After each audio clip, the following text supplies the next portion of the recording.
才20多岁就横死，你家这是犯太岁呀！哎，要不我给你介绍一个斋教法师，他的太岁符可灵了，从此保管你家再不碰上这种横事儿。你胡说，我女儿不是横死。横死你也瞒不住呀！你的女儿上了吊，方正都知道了。要不是我们万年县刚没了县尉，公谢的人早都上了门了。我苦命的女儿啊，有什么事你想不开，怎么就上了吊了？她并非自缢。你刚才说什么？再说一遍。小姐并非自缢，而是被勒死后吊起来的。什么？我女儿是被勒死的？这话你可不能乱说呀！你要是想叫她死得不明不白，可以当我没说。我这就用颜色将她颈上的勒痕与指甲痕覆盖，便没有人可以看得出来。他是干嘛的？他瞎说的吧？炼容师是给逝者化妆的，是个新行当。这孩子原来也是花容月貌，走的时候还能这么漂亮，挺好。哎，你画一次多少钱？你这生意做得怎么样？是不是找你的人不多呀？哎，我跟你说呀，你呢想做好生意，得跟我合作，我给你介绍活，只要你2成佣金就行。行了，你别在这招揽生意了。说我女儿不是上吊，除了这几个指甲印，你可还有其他证据？真自缢者，眼合唇开，手握齿漏，缢在喉上，舌抵齿，喉下舌多出，而小姐并非这样。你看，锁钩平直，环绕颈部，颜色不深，这是被勒死的痕迹，且有指甲伤，应是试图自救时留下来的。再有，真自缢者，双手握拳，而小姐，难道我女儿真的是被人害死的吗？是他，一定是他们害死我女儿的！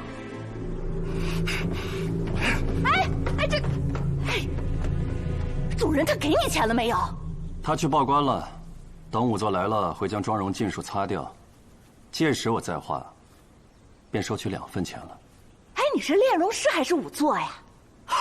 你要是仵作就更好了，当下长安城最缺仵作了。哎，我给你介绍生意，你分我1成5就好。我虽生意不好，但尚能糊口，无需人中间介绍。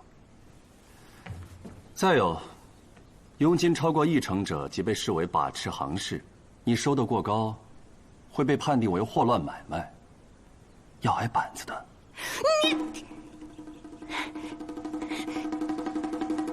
那你请客吃饭吗？我也可以订酒楼的，整个长安城最好的酒楼包房都可以找我订。你要是想请客吃饭的话，可以找我，不过不用担心佣金的问题，酒楼自会付给我的。徐期长，叫你来呢，是想问你，上次给马奎验尸的那个仵作，不常给公谢做事吧？是，临时找了一个，平时是在寿材铺给死人穿衣服的。这么说，是杜县尉特意安排的？还真不是，那天就是没找到合适的仵作。不会是万年县就没有好仵作吧？那怎么可能？天下第一仵作耿无伤就住在咱们万年县啊。耿无伤，哎呦，确实大名鼎鼎，也配得上天下第一这4个字。当年我跟随狄公时，就见过他多次。老人家身体还好吧？就是不好嘛，所以这几年就没请他。他倒是有2位高徒，有一位已经转行不做了，另外一位忙得很，刑部、大理寺有了命案都叫他。故而那天我们就没请来。我要见上官，我女儿死得冤呐！刚刚可是你击鼓。上官，快为小民做主，我女儿被人勒死了。人在何处？现在家中。头前带路。哎，这么快就去查案了？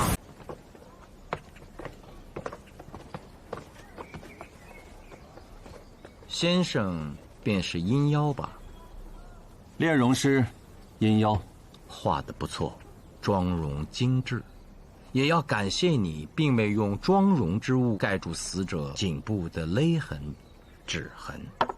我已验过，你可以进去接着画了。我并没有看到仵作来，上官，确定不用再验尸了？阴妖，你以为你不干，万年县就没有好仵作了？苏县尉自己就是个好仵作。不可能，仵作不可考取功名，又如何能当上县尉？苏某确实不是仵作，仵作之学只是略懂皮毛而已，而先生一定是一位好仵作。你之前说死者是先被勒死，后又伪装成自缢的，判断无误，有劳了。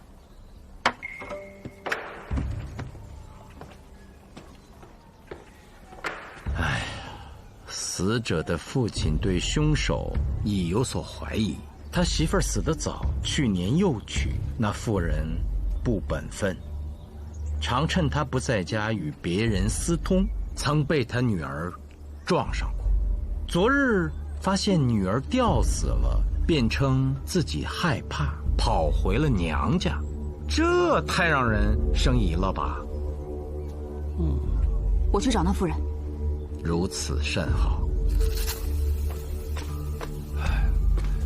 苏县尉，这樱桃是雍州府的人，让他去抓那妇人没问题。如今最怕的是走漏消息，那妇人相好的就住在这坊中入西门右手第3间，是个炼金术士，会些武艺。你去问话，若家中无人，查看家中的情形，若有逃跑迹象，立刻画像缉拿。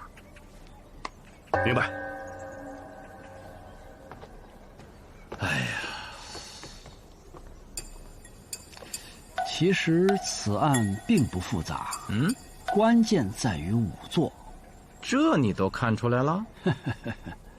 按你的说法，这个阴妖，什么破名字，是个好仵作。那因何改行当了炼容师呢？可说呢。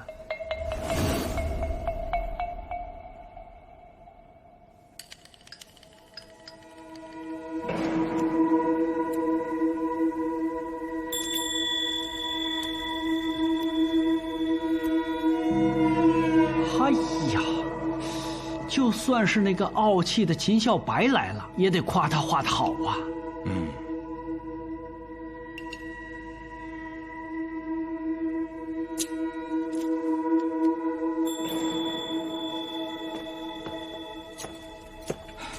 殷先生今日可有闲暇？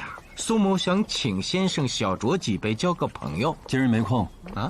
哎，姓殷的，堂堂嫡公弟子苏县尉称呼你一声先生，那是给你脸了，你怎么如此无礼啊？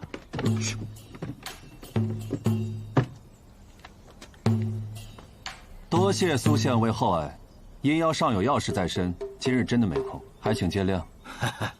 无妨，那我改日再约你。满意了？你有本事的人都多少有几分傲气，你我年轻的时候不也一样吗？你要这么说，那还真是抬举他了。他能跟我们俩比吗？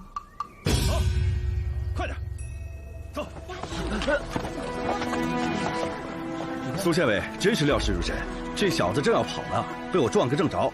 以据实交代，就是他与有夫之妇私通，被死者撞见，怕事情败露，才下的毒手，先勒死，再吊起来，伪装成自缢。这妇人也招了，勒死人的主意就是他出的。你们两个好歹毒！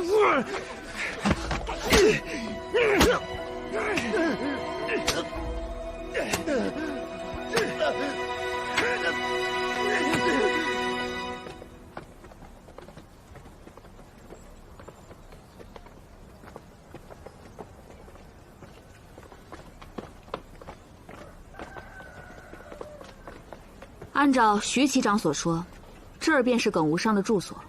叩门。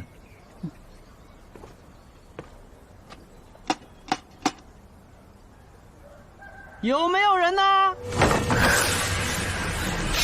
你是什么人？你们是什么人？新任万年县尉苏无名前来拜访耿老。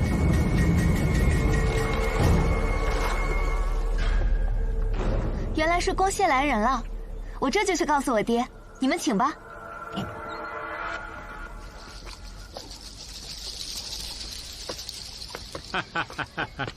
刚才听了贵客的大名，似乎是故人呐。正是晚辈苏无名。耿老，一向可好？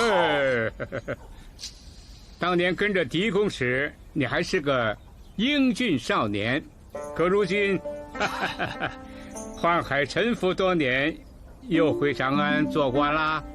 恭喜呀！常听到你的消息，参天楼、成佛寺名气快赶上你的恩师了。您老过誉了，可不敢当，不敢当。我给您介绍，这位是我的好友神医费技师。见过耿仵作。这位姑娘供职雍州府，您就叫她樱桃就行。见过耿仵作。哈哈哈哈！苏产，见过贵客。见过苏县尉、费神医、樱桃姑娘。这是恋爱？正是小女。哦，你刚才为何戴着个面具？好吓人呐！这面具就是来吓坏人的。啊？是这样，老朽干了一辈子的仵作，帮着公谢抓了不少的凶手，也得罪了不少人。现在我老了，常有一些报复者上门骚扰，我就跟苏产说，以后再听到有人敲门，戴上面具，那么胆小的直接下走。哦，骚扰的未必是报复你的，没准儿是直接奔着苏婵姑娘去的。谁让你女儿长这么漂亮呢？哎呀，贵客临门，应该进屋喝茶。只是今天我们确实有点事要出门呐。什么事儿啊？连口水都不让喝？今天是我爹的七十大寿。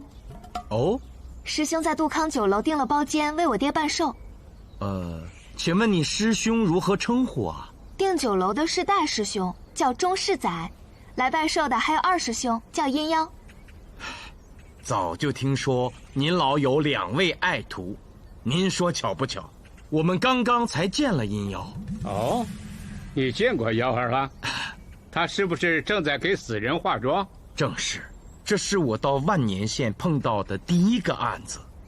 家人以为是自缢，就没有报官。阴妖前往炼容，看出是凶杀，现凶手已归案，阴妖功不可没啊！哎呀，论天分，这些年我见了这么多仵作，妖儿当属第一啊。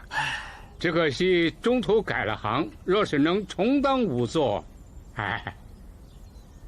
我此次前来拜访，也是为了替仵作行寻找人才。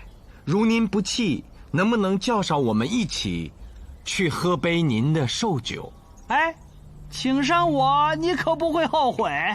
老先生，你是不是正有疮毒在发作？哦，你怎么知道？你没听苏无名刚才介绍吗？我要不知道，敢称神医吗？哎，你请我喝酒，我帮你去疮毒，如何？费神医啊，可惜了，你看错了，我只是老了，并没有得什么疮毒。苏婵呢？哎，请3位贵客跟我们一同前往杜康酒楼。不是，你喝酒，先喝酒。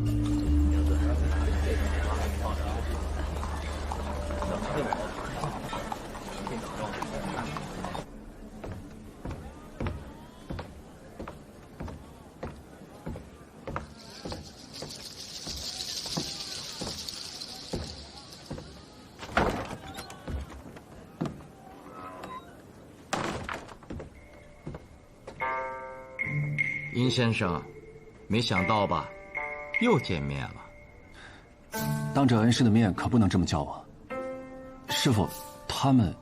苏县尉是为师的老朋友，今日到家中探望，为师便邀请前来赴宴。如此，因邀谢过两位贵客。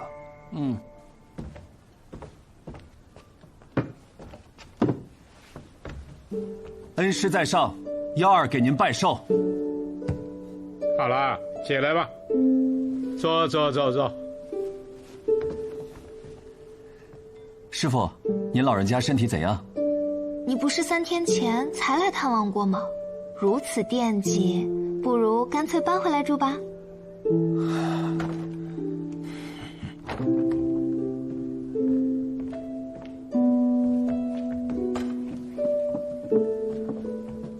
耿老，这是给您的寿礼。苏县尉，你太客气了。应该的，应该的。哎，只是有爱徒小女，却承蒙县尉神医樱桃姑娘厚爱。来，老朽敬大伙儿一杯。我们敬耿老，敬耿老，给恩师拜寿，给恩师拜寿，给爹拜寿。杀人了！杀人了！杀人了！快来人呐！杀人了！杀人了！董武作被杀了！看，就这儿，就这儿。箭是从哪儿射过来的？斜对面。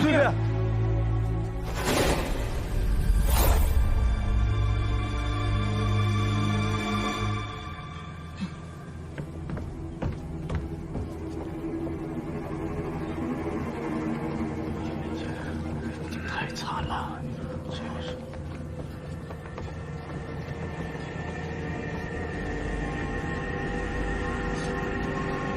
你们？中仵作、耿老仵作、殷仵作、苏县尉。长安县旗长至此，仵作来验尸。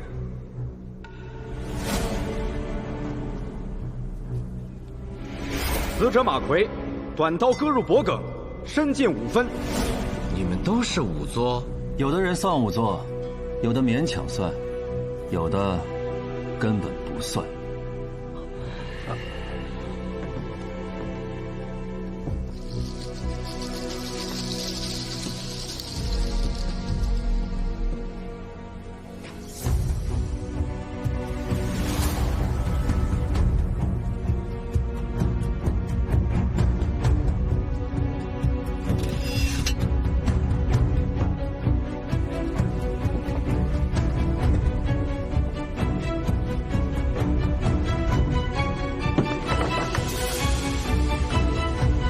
县尉当心，无妨。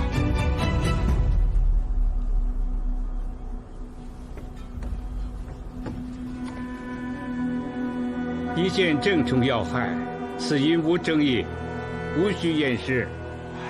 哎呀，董院乃是葛九泉门下的大弟子，亦是最优秀的门生，这仵作行里又少了一个人才啊！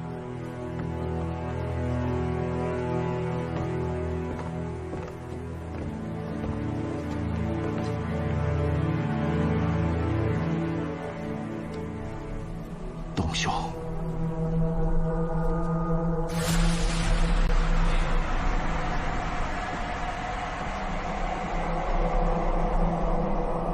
今日是董仵作请你们吃饭，这应该不是吧？什么叫应该？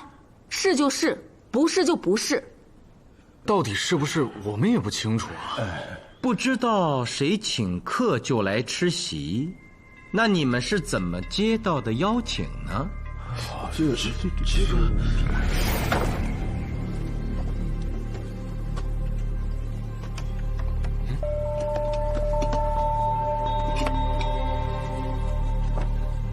将军，我们也是。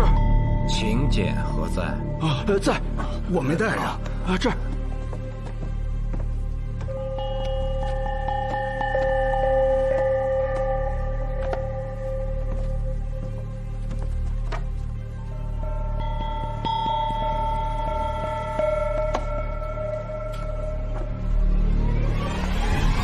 这吕将军，你们可认识？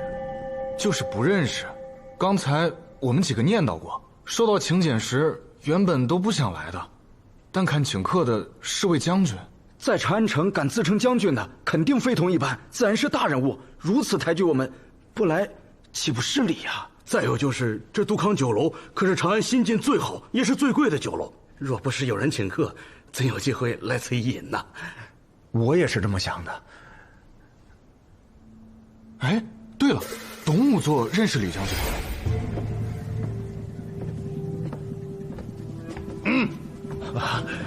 董武作，哼，这个吕将军，早知道他也同时请了你们几个，我就不来了。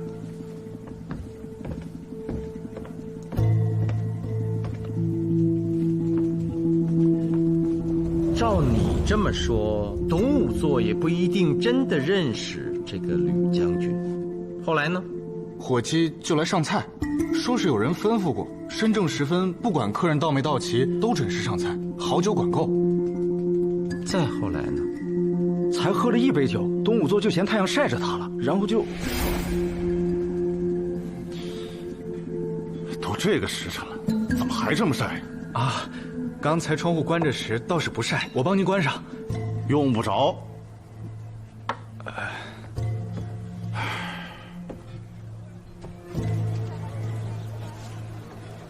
都说这梅雾包厢能看到最好的街景，我看也不过如此嘛。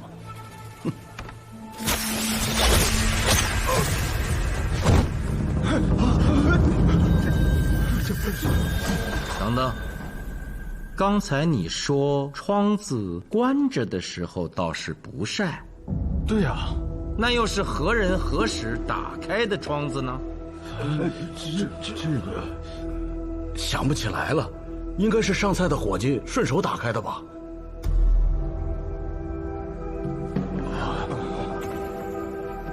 伙计何在？谁给梅屋上的菜？是阿秋。阿秋？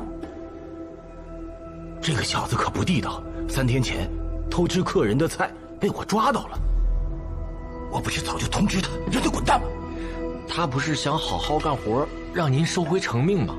今天他就抢着给客人上菜，结果给梅雾上完菜后没多久，就听见上面喊杀人了。杀人了！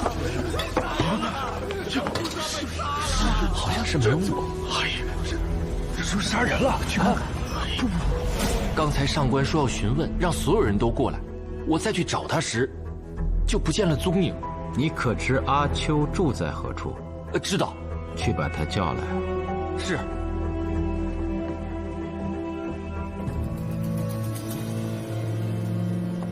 这梅雾包间是何人所定？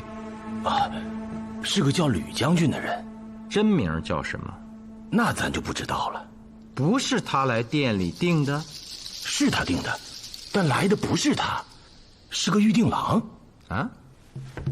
何为预定郎？就是专门帮人预定酒楼的人。预定时通常不留真实姓名，而是在姓氏后边加个后缀，诸如说李举子、王进士之类。吕将军也是如此。预定郎，你可认识他？认识，就是高五娘啊。啊，不是预定郎吗？怎么又是个女子的名字啊？就是女子。预定郎她只是个行当，有男有女。能找到此人吗？这倒是不难，他常到杜康酒楼来预定，我知道他的住处。把他叫来。是。苏县尉，我们能走了吗？暂且回去，但万年县械会随时传讯你们。不得离开长安城啊！是。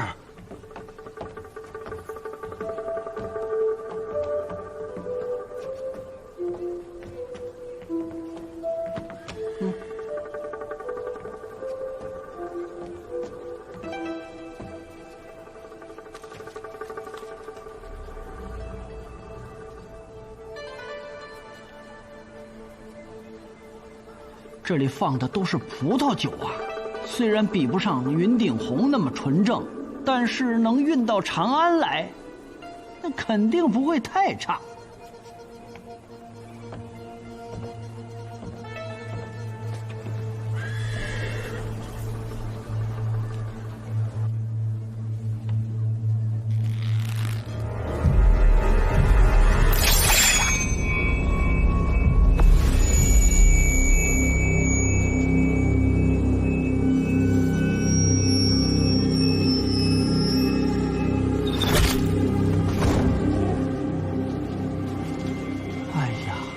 先得让预定郎订好包间儿，然后还要算准了董月一定会来赴宴，来，还就得坐在那个主座，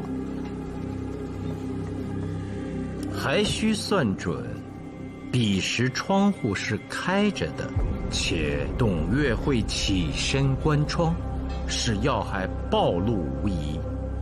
最重要的是，此人必定射术精湛。这个凶手不简单呐！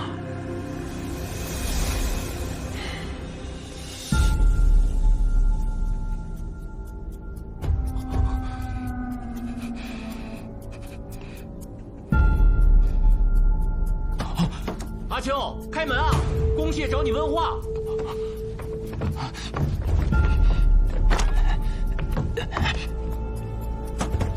阿秋，在家没有啊？答应一声。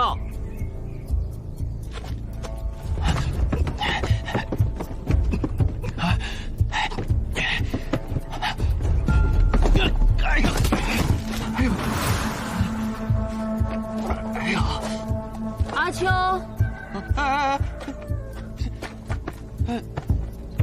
谁见着阿秋了呀？这小子欠我钱，我正找他呢。哦，你不是啊？啊！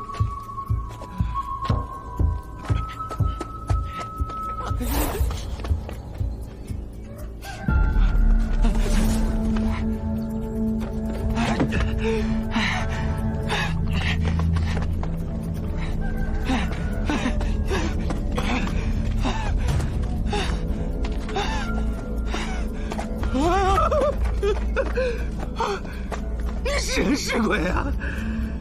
若说是人，在我大唐就属普通人；若说是鬼，那便好看了些。你希望呢？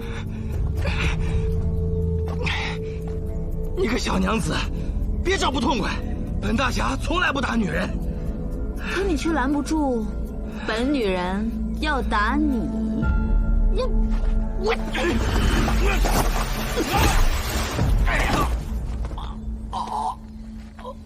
如实交代，不然大刑伺候。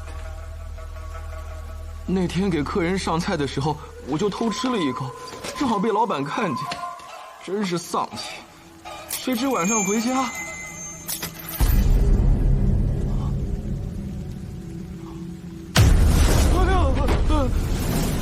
别怕，你叫阿秋，是杜康酒楼的伙计，就快不是了。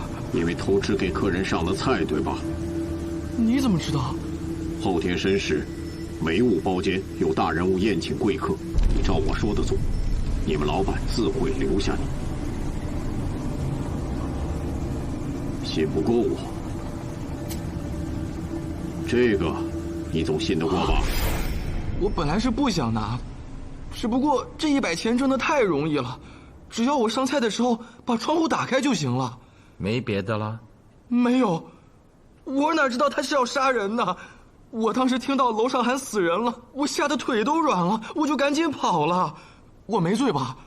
我是拿了100钱，不会让我给那个死了的仵作偿命吧？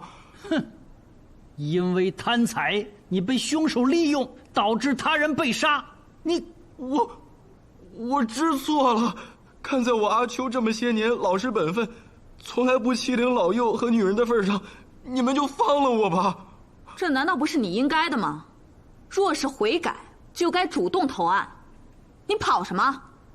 我回答不上来了吧？苏明啊，这种人必须教训啊，要不然以后不定干出什么坏事来。我以后再也不贪财了，我认罚。要不打他3板子，以示惩戒？这么轻？是怕把你打坏了，无法再讨营生。记住这次教训，以后啊，小偷小摸的事儿莫沾，嘴馋就别去酒楼当伙计，干点别的。我记住了，我记住了。压下去。是。上官，我是高五娘，我是帮那个吕将军订了包间，但谁知道他要杀人呢？我就是个预定郎，命案可跟我没有关系。您新官上任要请客吗？你要请客，我可以帮你预定，整个长安万年两县最好的酒楼我都订得到。还是先说说你是在哪儿遇到的那个所谓吕将军吧。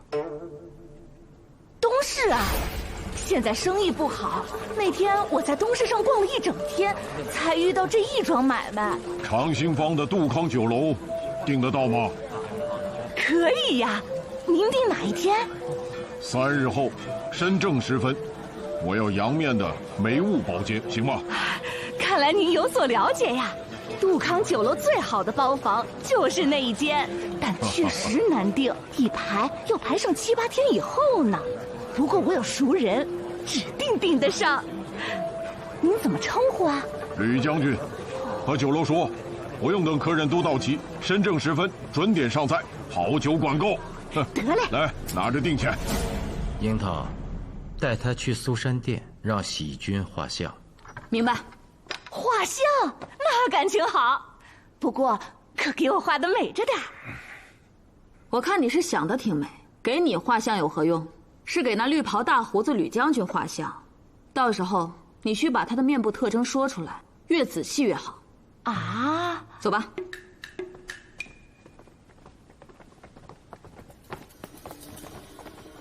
谢位，董月并未成家，除当仵作外，他还开了家寿材铺，这是那寿材铺的唯一伙计，也是他徒弟。见过上官，我是来给师傅收尸的，我会用店里最好的一口棺材为师傅下葬。你师傅可认识一个叫吕将军的人？不认识。那天我刚打开寿材铺的门，就发现了一封请柬。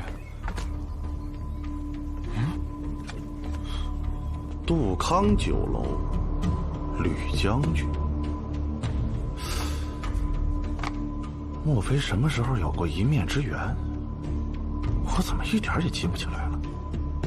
师傅，既然记不起来，就不要去了，安心准备下个月的大赛便是。为什么不去？哼，关键是有最正宗的杜康。再说了，即便我在大赛当天喝得酩酊大醉，长安第一仵作的名号，也非我董月莫属。师傅，昨天您说大赛前3名就能当专职仵作，直接进宫线，不必世代为贱籍了。不止如此啊，后代还可以考取功名。可我对这些丝毫都不感兴趣，我只爱干仵作，干一辈子。我要把长安第一仵作的名号替我的老恩师从耿无伤的手里夺回来。等等，你说什么大赛？怎么回事？是收到请柬的前一天，师傅回来跟我说的。他当时喝醉了，可高兴了，说天子下令要举办一场仵作大赛。之前我一直以为仵作大赛的消息只到了雍州府，没有在仵作行传开。现在看来，并非如此。哎呀，如此说来，这个案子有眉目了。全长安这么多仵作，而且都要争仵作大赛的前3名，那么我是不是可以推测，这个案子就是仵作杀仵作？你这推测太武断了。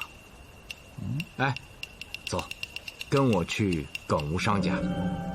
没想到今日遇到这样的事情，太扫兴了。师傅，徒儿改日再摆酒席，为师傅您补办寿宴。不必啦，一切命中注定，没什么扫兴不扫兴的。这本来呢还有一件喜事，想在寿宴中告诉师傅，没想到这还没说就，嗨，有喜事好啊，现在说也不晚。二师兄的面具画得真好，连宫谢的人都被我吓到了。是吗？二师兄，你真的要一直做炼容师吗？我不像庄世载那样会钻营，别说刑部和大理寺了，就算是长安县和万年县的公差也应付不了。故而，我在仵作行没前途。可是爹一直替你惋惜。不会吧？他最得意的一直是他的大弟子。果然被爹猜中了。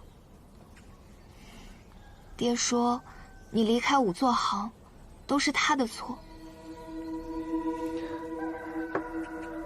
人的一生很短暂，我只是想做自己喜欢做的事而已。真有这样的事儿？是啊，3日前，徒儿从刑部听来的消息，据说天子已把这件事情交给雍州府办了。哦，仵作大赛选前3名。对呀，只可惜，徒儿资质平庸，恐怕是没有机会获此殊荣了。但是你很期待，对吧？我的徒儿从小就要强啊。苏协北，看样子你们是都听到了。是。我们师徒之间的事，请勿见怪。你又来，是有什么事情要问我吗？您好像已经猜到我要问什么了。不错，仵作之死无足轻重，可却偏偏死在了仵作大赛的消息传来之际，这可就不同寻常了。自从我隐退之后，幺儿也离开了仵作行，长安这才有了5大仵作的说法，分别是常为刑部效力的董岳，多为大理寺效力的夏侯爽，雍州府的刘维，长安县的仵作郑好，还有就是刚刚被我逐出师门的钟世载。如今董岳已死，其他4人均有作案动机。当然，董岳被射杀之际，世载与我正和苏县尉同席共饮，可率先排除嫌疑。多谢您赐教。还有就是，世载刚刚对我说，他3日之前便听到了这个消息。另外3人是公廨中的熟人，想必也就都知道了吧。故若有人刻意隐瞒，亦有嫌疑。再谢。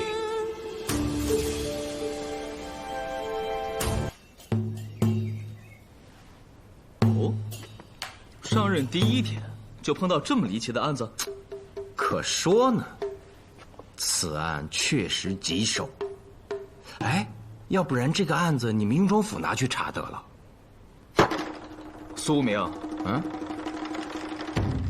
我才不会上你的当呢。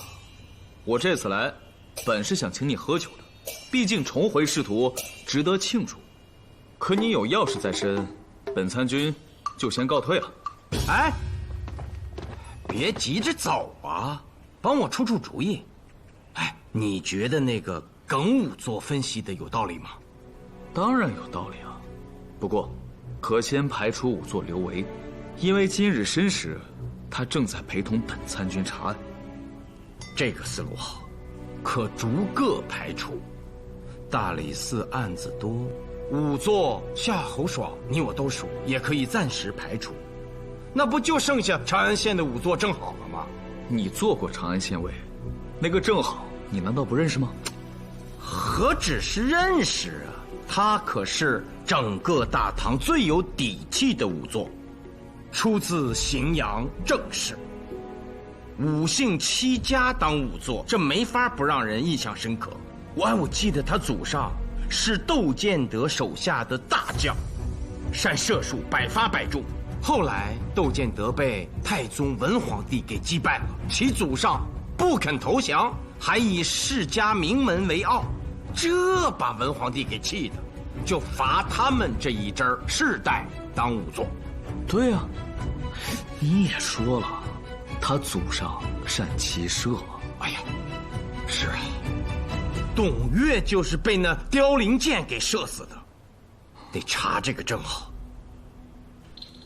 那个罗三军，樱桃不在我身边，去查这个正好，我这心里可没底啊。要不然你陪我去一趟，给我壮壮胆儿。好你个苏明啊！我的苏大县尉啊，绕来绕去，你还是在算计我呀？这怎么是算计你呢？再说这不是你自己送上门来的吗？仵作正好，为人跋扈得很，还会舞。我一介书生，我去查的，他万一一生气，他收我一箭，我就……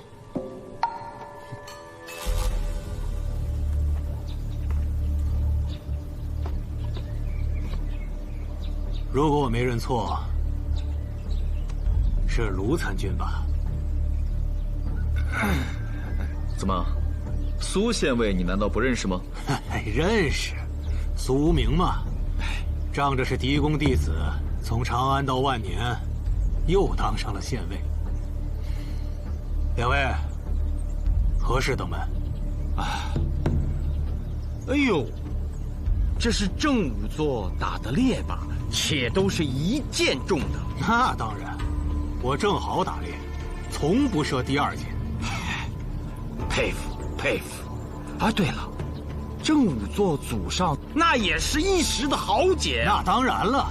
我的祖上是荥阳名门贵族，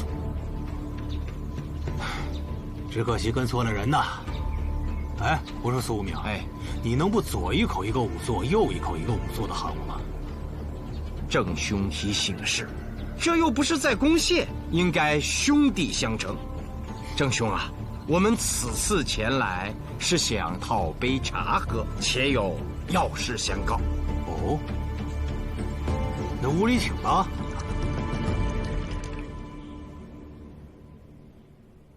什么仵作大赛？没听到消息。那现在我把消息告知你了，你会去参加吗？不一定，不一定。我这个人好面子，怕万一进不了前3，遭人笑话。毕竟京师仵作行中藏龙卧虎，我虽名在5大之中，但我一向谦虚谨慎，也不敢说就胸有成竹啊。更何况我一个人吃饱全家不饿，不担心后代考取功名，所以就不参加了吧。今日申时，郑兄在哪儿啊？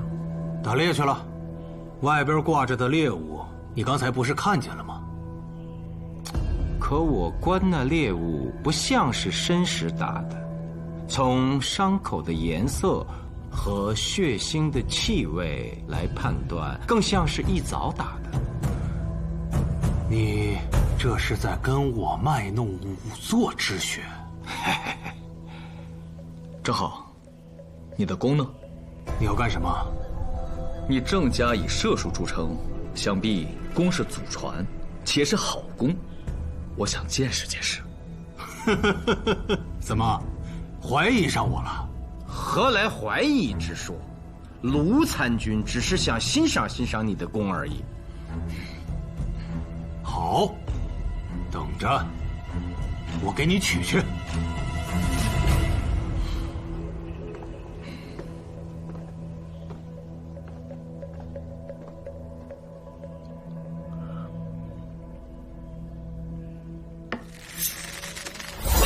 小心！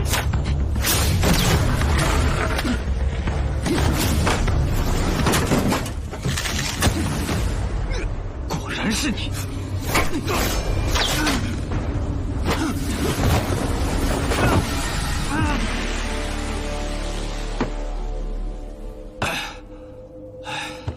哎，我说郑兄，要不咱们换个地儿喝茶？正好。为何袭杀朝廷命官？你们无端怀疑我，就是侮辱。为了祖上荣光，我就是要射死他范阳卢，又当如何？只可惜你射术不精，给祖上丢人了。我当然可以百步穿杨，一箭毙命，只是隔着门，你侥幸罢了。那第二箭呢？我射远不射近，第二箭，你离我太近了。近了反而射不准，这我还是第一次听说。来，把他那个箭囊拿来。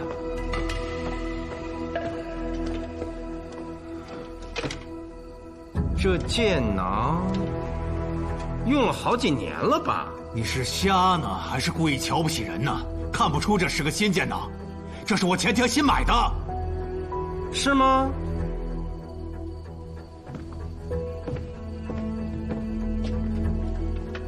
正好啊，在杜康酒楼，董月仵作在申正时分中了一箭，是你射的吧？董月死了，与我无关。我说过他死了吗？我听别人说的，他死了。量他的脚。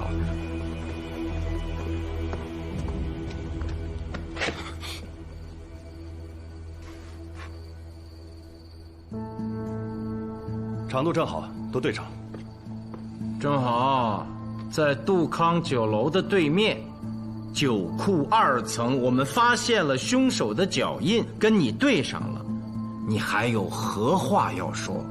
脚一样大的人多了，我这双靴子很普通，在长安能找出上万双，你这不算证据。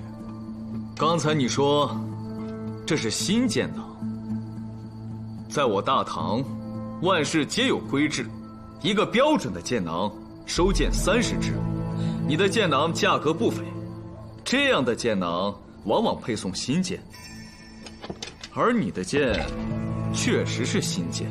你还说你百步穿杨，打猎从来不射第2箭，故一箭射杀野兔，一箭射杀狐狸。按照打猎的习俗，射毙野兽的箭无需收回，以祭山神。算上射我的2支箭，现在剑囊中的新箭应该有26支，可这里面只有25支，剩下的那1支呢？这拿上来。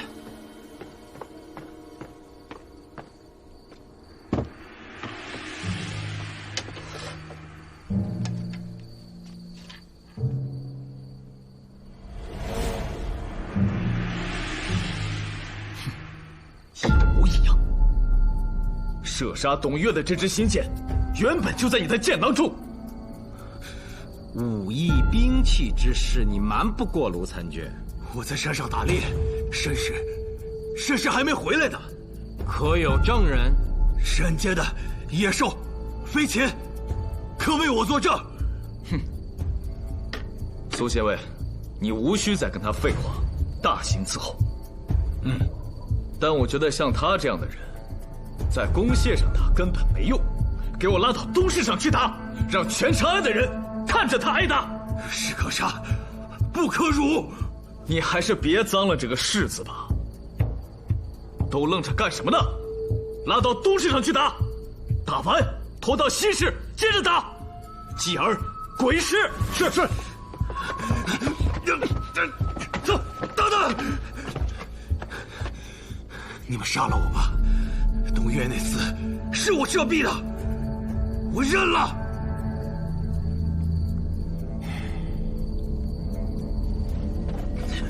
正好，公堂之上，你要想好再说，因为你所说的一切都会被记录在案，作为定罪的证据。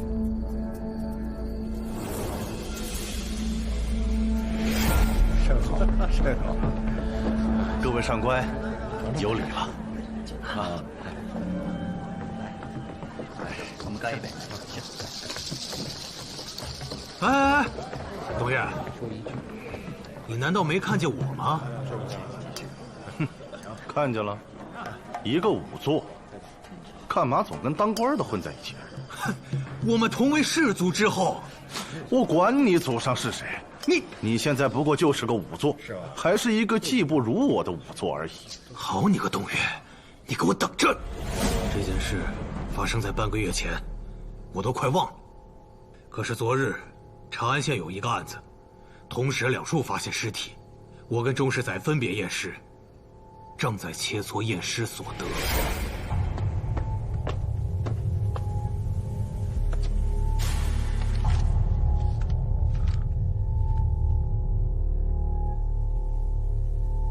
哎，钟世载，啊，这是谁给我的信？信？没看见啊。荥阳正事岂能被辱？浴血前耻，明日申正。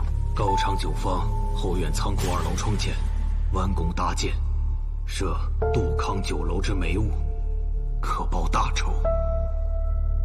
信里写的什么？啊，没什么。我本将信将疑，正好买了新弓箭，一早去打猎，先射杀一只野兔，又射杀一只狐狸，可我还是心烦意乱，便带了弓箭去了那仓库的2楼。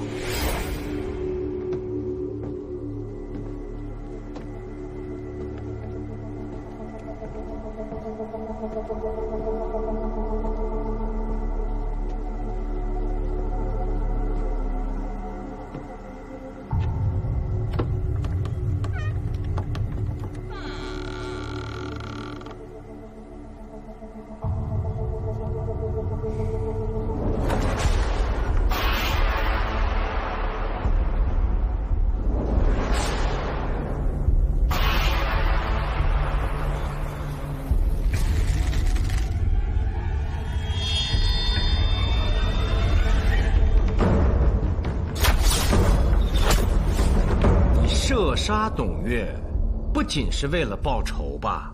你敢说跟即将召开的武作大赛没有关系？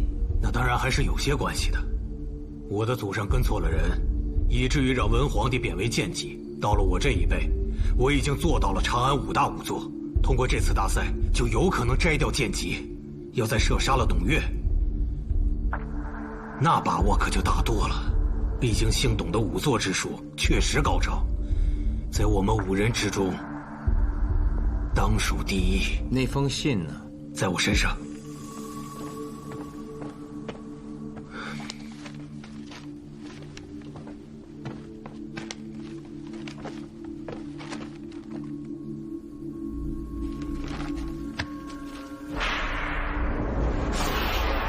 虽前处于太阴，常寄勋于君王，或不误其所舍，倡神霄而避光。于是背下临高，存往神流，移情想象，故忘怀愁。既灵体之复行，遇轻舟而上溯，夫长川而忘返，思绵绵而增慕，夜耿耿而不寐。真怎么回事啊？一篇《洛神赋》你已经背了2日了，难道还要背第3天吗？我让你在家好好读书，你净贪玩了是吧？哥哥没贪玩，哥哥很用功的，只是什么？隔壁的破壁又来捣乱，说哥哥不该学诗文，应该跟着爹学验诗去。他怎么说的？他说杰儿，仲丕，你是男子，已经12岁了，这种事情还需要你妹妹替你说吗？那破皮说，爹是仵作，我以后也只能是仵作，仵作就是查验死人的，无需认字，更不需要背曹子建的诗赋，即便背会了，也只能被人耻笑。我想上去打他，可又怕打不过，反倒让他有机会欺负妹妹，所以就没理，一直保护妹妹，故而耽误了背书。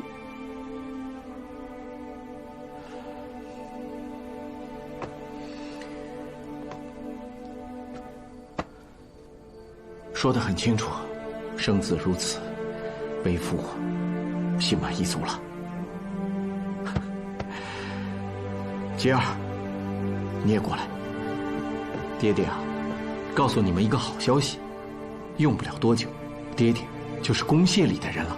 爹不做仵作了？仍是仵作，但是公廨里的专职仵作，不再是贱籍。你也有机会可以考取功名了。至于杰儿嘛，最有丹青天分了，爹爹啊，一定为你找一位有名的老师，把你培养成大唐最好的丹青圣手，将来啊，还要嫁进王公贵族之家呢。真的吗，爹？真的，爹爹答应你们。谢谢爹，但杰儿不要嫁给王公贵族，只想在爹身前尽孝。好孩子。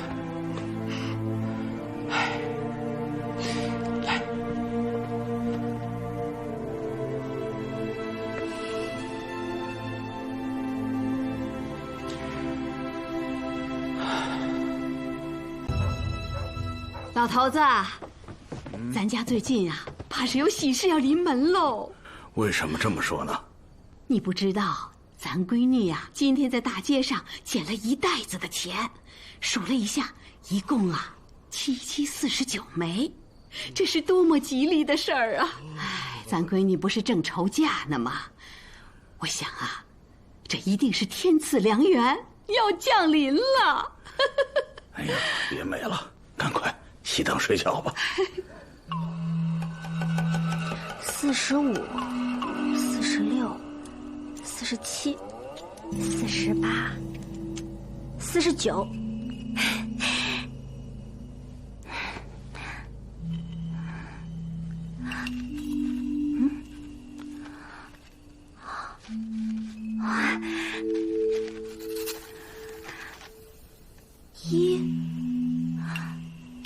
一是什么意思啊？莫非一日之内就有良缘？相思明月夜，迢递白云天。谁在外面？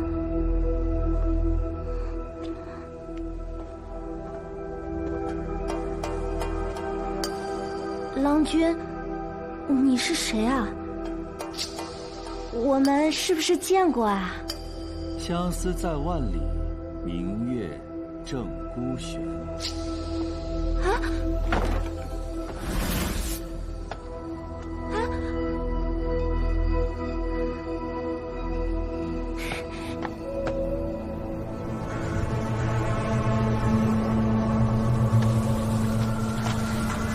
郎君。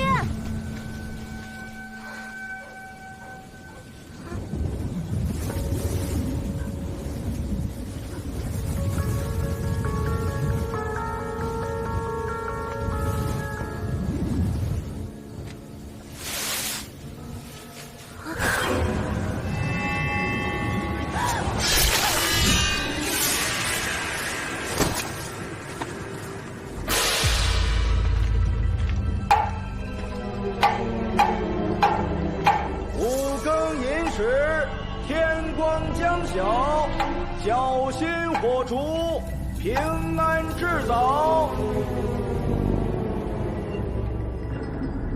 五更寅时，天光将晓，小心火烛，平安至早。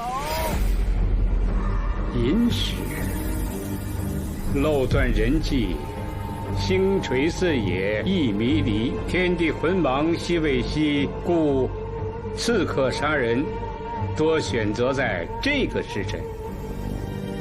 你们记下了？记下了。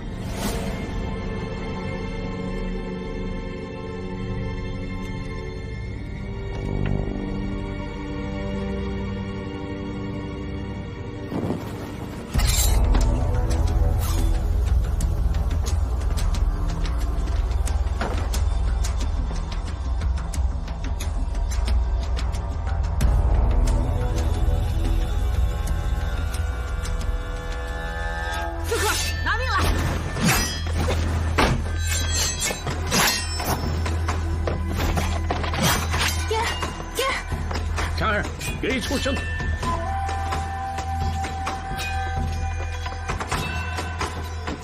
爹，怎么回事？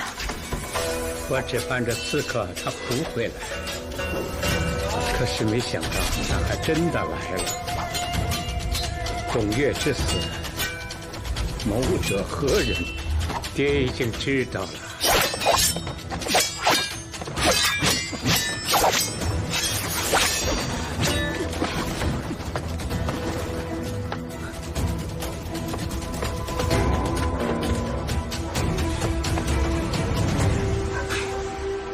还真小瞧了这刺客。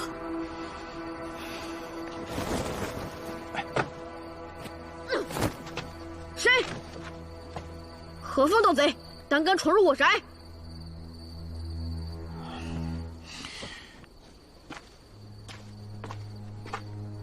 皮尔，不在读书，在做什么？爹，是您啊！您不是说若选一则读书，若有余力则习武，文武双全才是人中龙凤嘛。我说过这个话吗？说过。哦。你又为什么翻墙进来？啊，那也是习武的一部分嘛。哎，对了，前2天你说想骑马了？是，妹妹也想，特别想。今天就骑，和你妹妹收拾东西，走。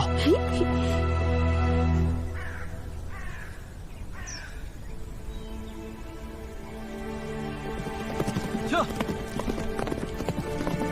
驾！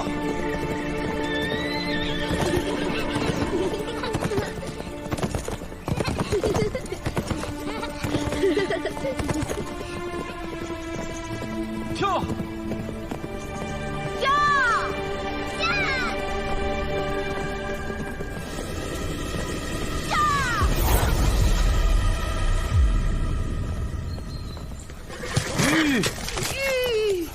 钟仵作，这么早就出城，这是要去哪儿验尸啊？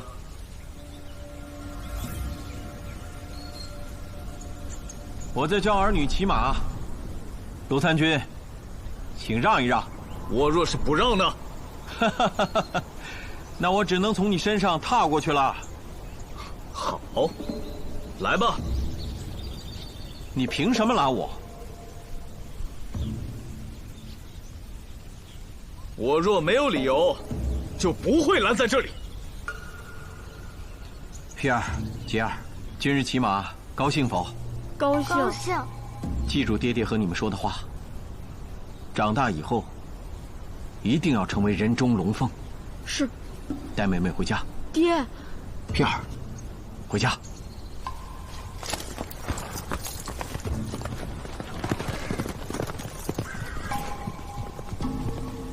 卢参军没有当着我儿女之面动武，钟世载谢过。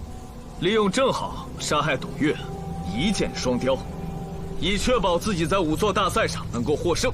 你这计谋过于阴损了吧？哼哼，看来你是不准备下马投降了。我用的是吕将军的名号，将军可百战死，焉能下马受降？好你个仵作，还会马上武艺？试试不就知道了。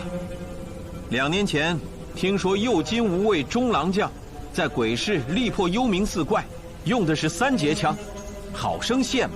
我便把这条跟随我多年的丈八蛇矛也改造了一番。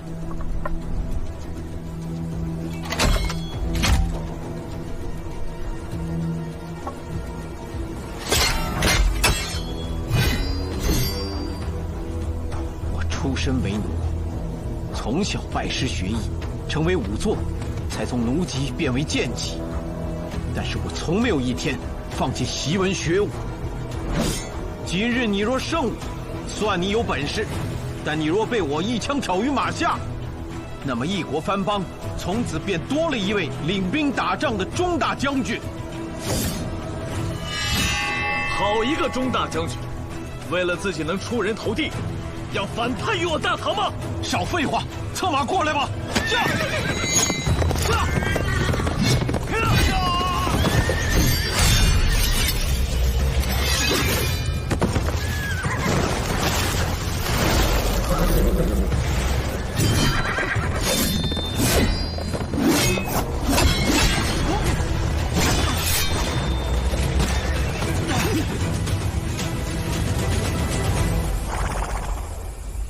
听说那贼武艺高强，哎呀，若没有卢大将军出手相助，我们万年县还真抓不住他。哎，少客套。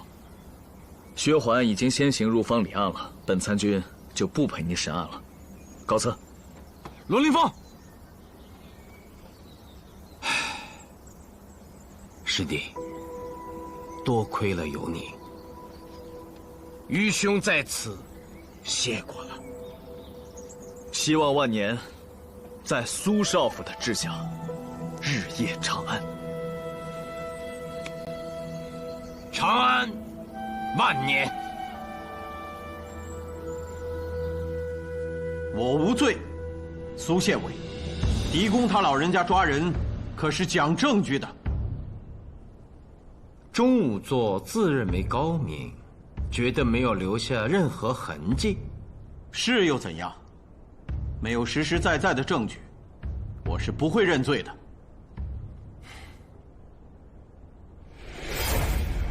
信上的字，黑墨中夹杂着棕色，应该是作画颜料中的颜色，说明平时此人作画，或者身旁常有作画之人。你给儿子起名丕，给女儿起名节，这可是魏武帝给儿女起名用的字啊。那又怎么样？你的女儿叫钟洁，你从小就培养她绘画的才艺，对吗？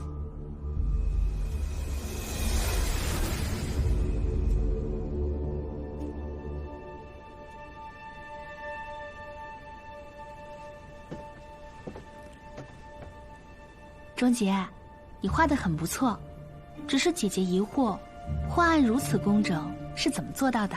因为爹不让任何人用这桌案，阿兄也不行，他自己也不行。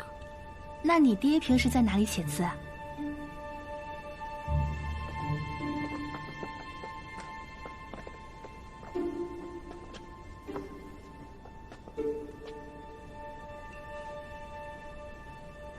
爹要写字时，就拿我的颜料碟对付一下了。如果你觉得有必要，我们可以证实一下。给正好的信件和给那5个仵作的请柬上用的就是这里的墨。而你钟世载是个用笔极为娴熟之人，却要故意装成不会写字的样子。我观信上的字迹是你故意伪装，对吧？那也只是你的推断而已。苏无名，你自己破不了案，找一女子来哄骗我的女儿。这位女子可了不得，裴喜君裴小姐，不敢说是整个长安绘画最好的，但绝对是长安女画师中的翘楚。当真？裴小姐，我女儿能否拜你为师？她很有天分的。你还是先认罪吧。看看这是什么？从你的家里搜出来的，自己看看吧。给她穿上。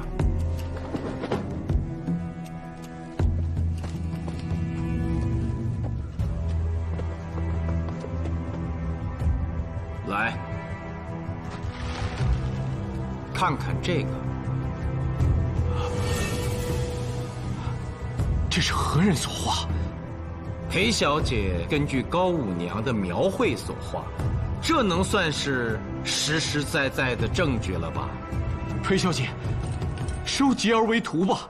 哦不，过继给您，做您的义女。裴小姐，吉儿聪慧孝顺，我真的不忍心让她一辈子在贱籍啊。钟世载，钟洁很有天分，我也喜欢她。若有机会，我一定教她画画。但这是公堂之上，请你快起来。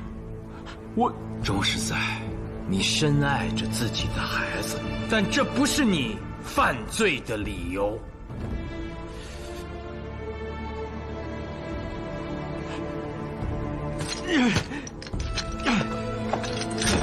我没有直接杀人，我请人吃饭，我有什么错？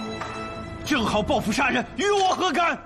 为了确保自己能在仵作大赛中进前3，你连自己的授意恩师都要杀。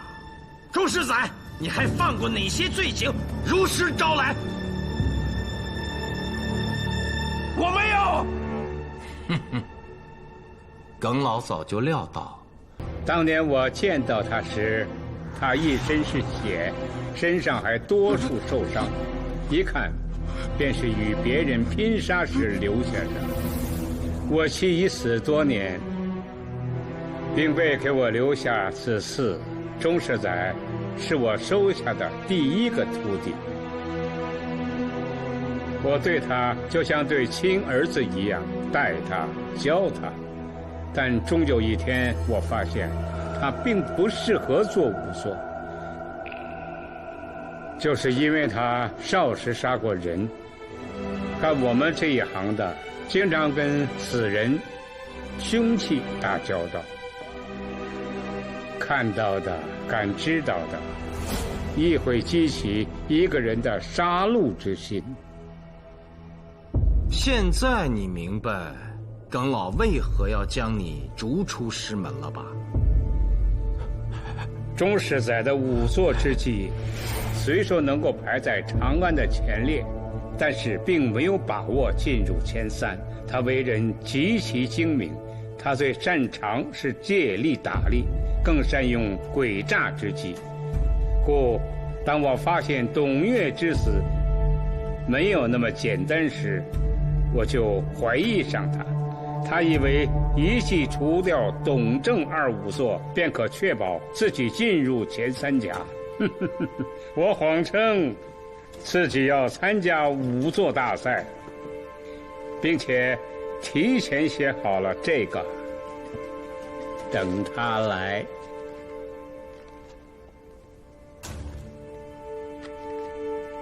我若遇刺，杀人者钟世载也。您这是提前预判了案情。徒弟是我教的，老朽惭愧不已呀。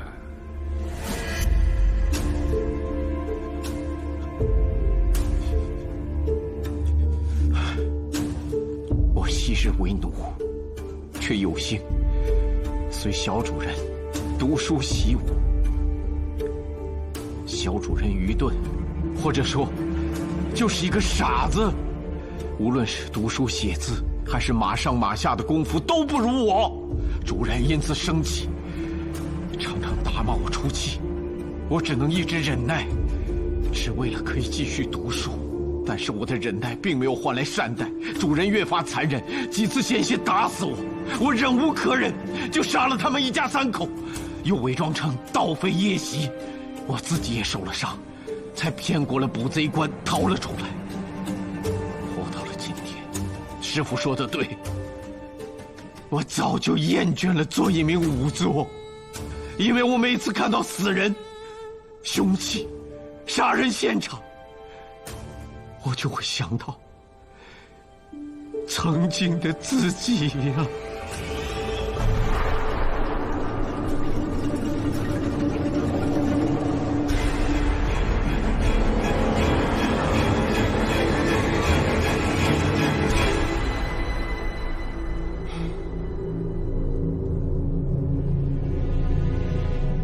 苏校尉，苏校尉，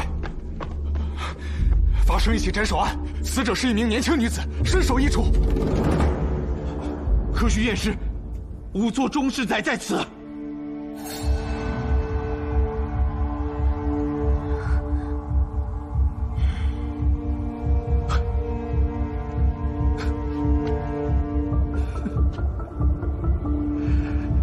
可惜了，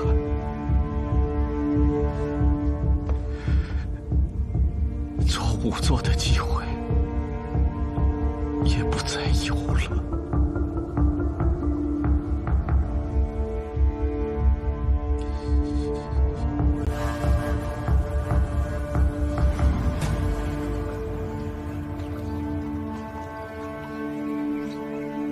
幸好没叫喜君来。苏县尉，没有仵作可请了。去请耿老，就说我叫你去请的。是。哎呀，苏县尉才上任，还请您老给个面子。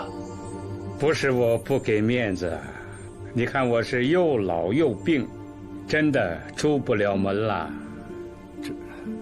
苏茶呀，你跟徐区长聚一趟，就说是代父验尸，问苏县尉能否应允啊？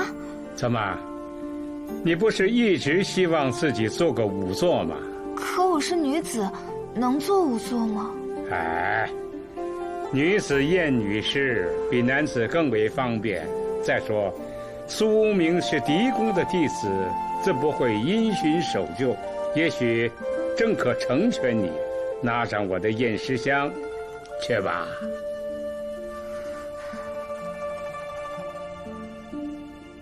去吧。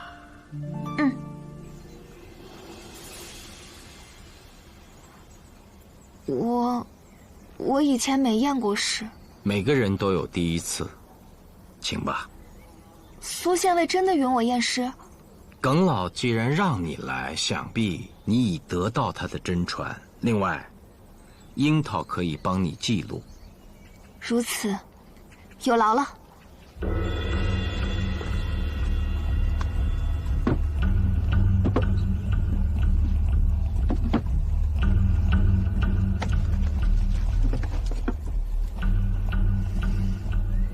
记，向下皮肉卷缩，两肩颈骨高耸，周遭有喷射状血迹，这是生前遭砍杀的尸状。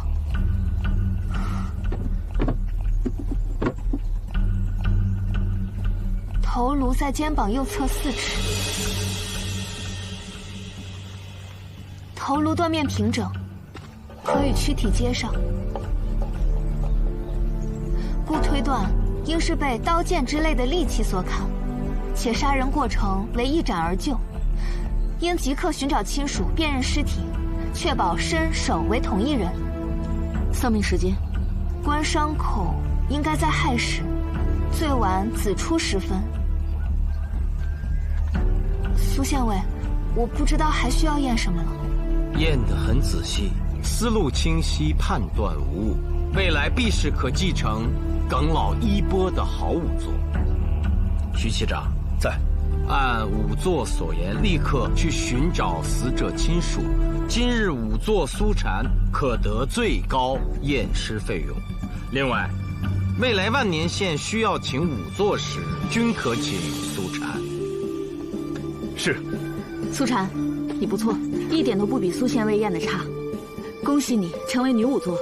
其实你并非第一个，我们之前在石阳县也见过，且不止一个，所以你并不孤单。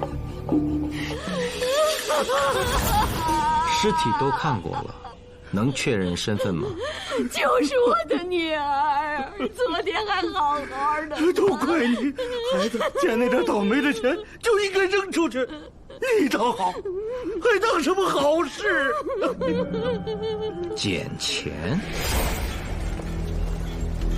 哎，娘，你看，这是谁丢的呀？这个荷包是你们谁的呀？不是我。哎呀，快数数有多少？哎。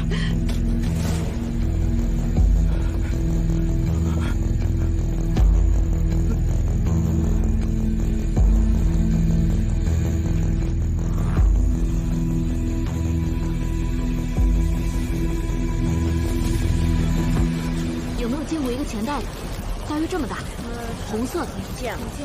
特别想起来那个。今天我们就没去过十字路。苏县尉，附近街巷都问过了，从未发生过这种事情。听说过丢钱的，还没听说过谁捡钱的呢。谁要有这种好事儿啊，谁也不愿说出来呀。对啊，对啊。这个袋子有人见过吗？大家都看看，知道吗？见没见过这个红袋子？没见过，没见过。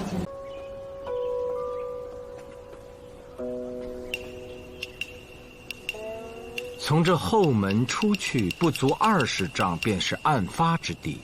鉴于这闺房和父母所住的卧房相邻，而他父母没有听到任何声音，且死者身上没有撕扯抓挠的痕迹，可断定，他并不是被歹徒胁迫，而是自己走出去的。他到底看见了什么？据说那死人的院子已经荒了很多年了，传说闹鬼，邻居们平日根本不去。他这深更半夜的，不找死呢吗？哎，死者为大，莫乱说。你别哭了，你就让闺女安心的走吧。别这样，你别这样了，快把她拉回去。滚女儿竟被你画得如此美丽，让老夫该如何谢你啊？这是炼融师应尽的本分，无需谢。那酬劳，我之前听您说是要50文，您是觉得多吗？不，我觉得太少了。占白事的是这个价格？就这个价，让逝者美洁妆容、体面安详地走完最后一程，本就是行善事。收50文是置办胭脂、铅粉等物的本钱而已。如此，我带小女给您鞠躬了。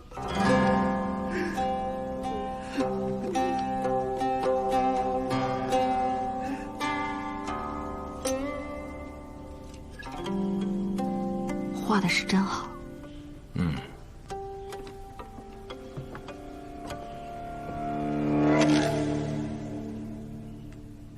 没想到在这里又碰到苏校尉了。案情未明，例行探寻而已。可有线索？暂时还没有。不过就今日之所见，让我更能感受到你这份职业的意义。之前我还想着要劝你重归仵作行，现在看来没有这个必要了。多谢苏校尉。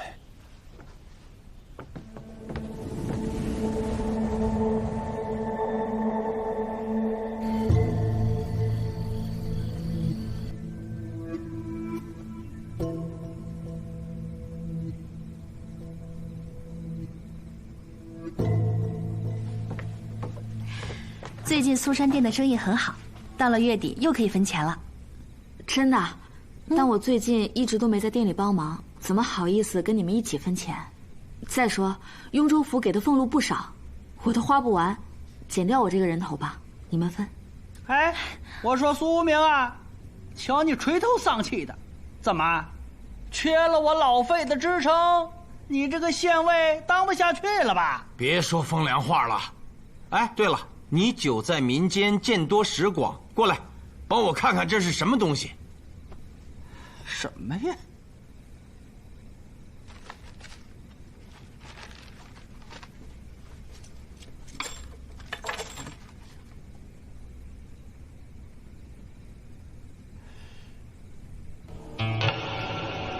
这是何人的？一个被斩首的死者。可是，被杀之人在路口捡的。飞叔，你怎么知道？这是别人丢的储气袋，借寿用的。借寿？师父，你对我恩重如山，我一直没有机会报答你。若是能选，徒儿宁愿借寿给您的，师父。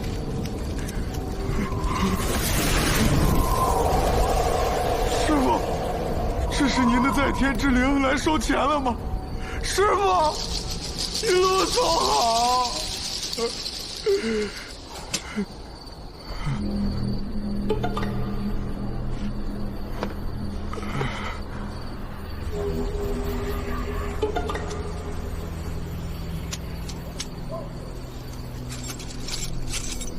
哎，这谁丢的钱袋啊？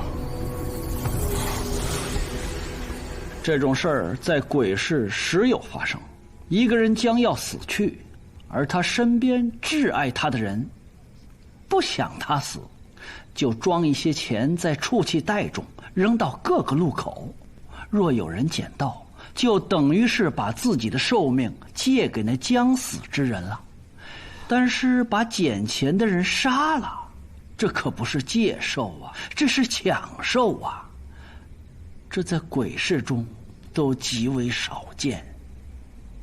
那这1字儿便是借寿1年的意思？那要看那将死之人病得厉害不厉害。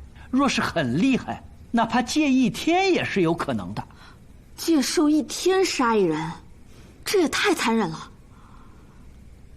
写着字的人虽说用笔很熟练，但字却写得勉勉强强。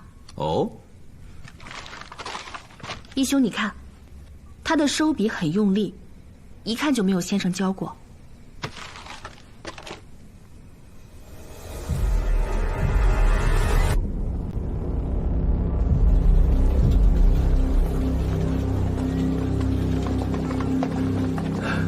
苏县委，棺材铺的小伙计，也就是董月徒弟，在他师傅面前自杀了。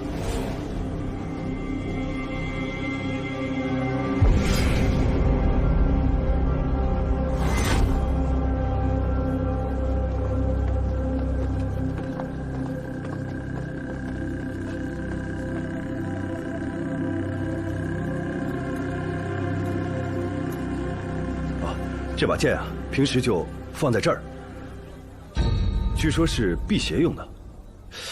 要说这董月，干了一辈子仵作，身上真有点邪气。他横死，肯定心有不甘啊，非要把徒弟带去给他陪葬。徐西长，你怎么知道他是自杀？这不是很明显，他就是……请仵作。是。去耿仵作家，请苏禅来。是。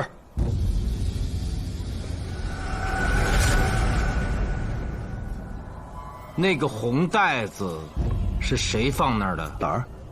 啊，一大早接到报案，我就把棺材铺封锁起来了，没有任何人进来。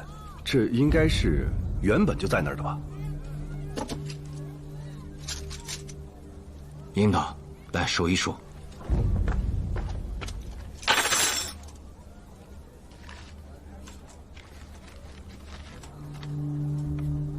7749。3。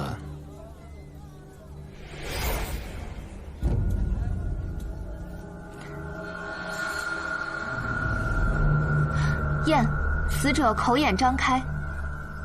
记下。验，死者双手均未见伤痕。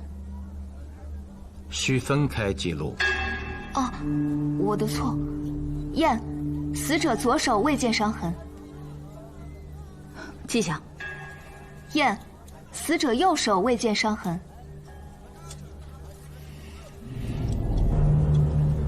验，伤口在左胸前，洞穿而过，此剑钝而不利，故推断行凶之人有极强的臂力，且是在死者不注意时一击毙命的。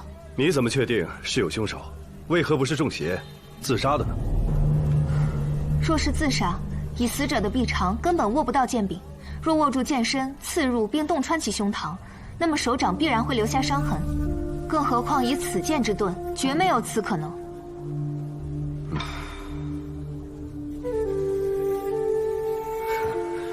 苏禅，你有没有发现这地上的血迹甚是怪异？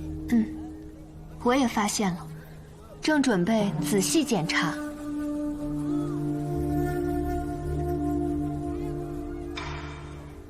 爹，您听我刚说的验尸过程，可有纰漏？没有。要是您能跟我一块儿去就好了，还可以亲自指点我。哎，一袋钱，7749枚。是的，先前那个被斩首的女子也捡到过这样一袋钱。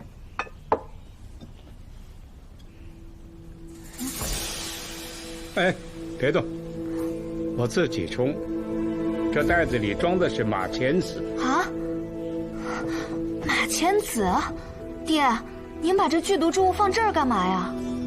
虽说是剧毒，但适量用，它就是一味草药，它可消肿止痛、通络清血，更重要的是，它可解装毒之苦。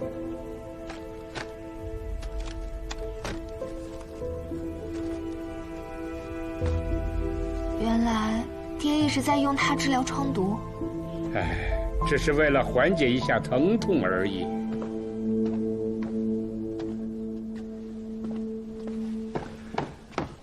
苏县委，耿无伤来了。哦，苏县委提携小女，连续2次验尸，已成仵作，耿无伤特意前来致谢。耿老，您亲手培养了这么好的仵作，应当是苏明代公谢，谢您老才对呀。哎，客气了，客气了。耿老，请慢用。苏协委，这么说，耿老是想看看那2个畜气袋？当然，老朽没这个权利，只不过身为仵作，几十年跟随捕贼官，这案情所涉，自生关心，也有几分好奇之意，所以苏某求之不得，正想让您老给看看。樱桃，拿来。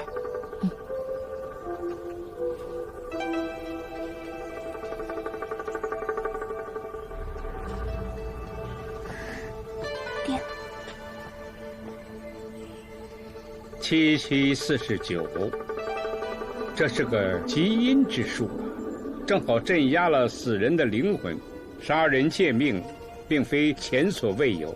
20年前，长安也发生过这样的案子。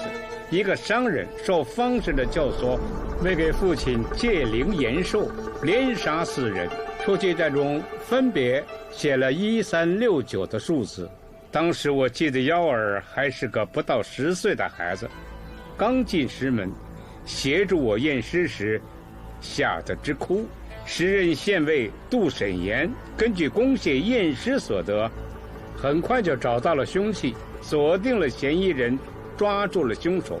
最终，凶手和那方士都被朝廷判了腰斩。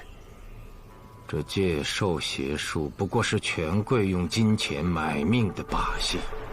现在发现了13，还会有69，那岂不是还会有2人遇害？这袋子里也有数字？有，就在我这儿。您老请看。